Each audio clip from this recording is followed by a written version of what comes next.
அப்போ இந்த தைரியம் என்பது ஆவிக்குரிய வாழ்க்கையில் கர்த்தருக்குன்னு கிரியை செய்ய விரும்புகிறவர்களுக்கு ஒரு முக்கியமான குணாதிசயமாக தேவைப்படுகிறது. ஆனால் அதே நேரத்தில் அந்த தைரியத்தை குருட்டுத்தனமாக பயன்படுத்திடக்கூடாது. எல்லா இடத்திலும் நான் தைரியமாக இருக்கிறேன் என்று சொல்லி வேண்டாத பிரச்சனைகளை விலைக்கு வாங்கி கொள்வதோ தேவையில்லாத காரியங்களை நம்ம செயல்படுத்தி விடக்கூடாது. அதுக்கு நல்ல உதாரணம் சொல்லணும்னா சிம்சோனை சொல்லலாம். சிம்சோனுக்கு மன தைரியம் இருந்தது, உடம்புல வலு இருந்தது.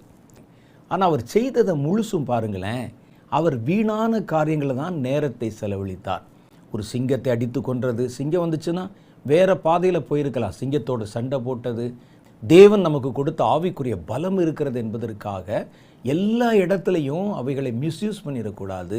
அப்போ எந்த இடத்துல தைரியமாக இருக்கணும், எந்த இடத்துல நம்ம அமைதியாக இருக்கணும் என்பதை பயன்படுத்துவதற்கு ஞானம் தேவைப்படுகிறது.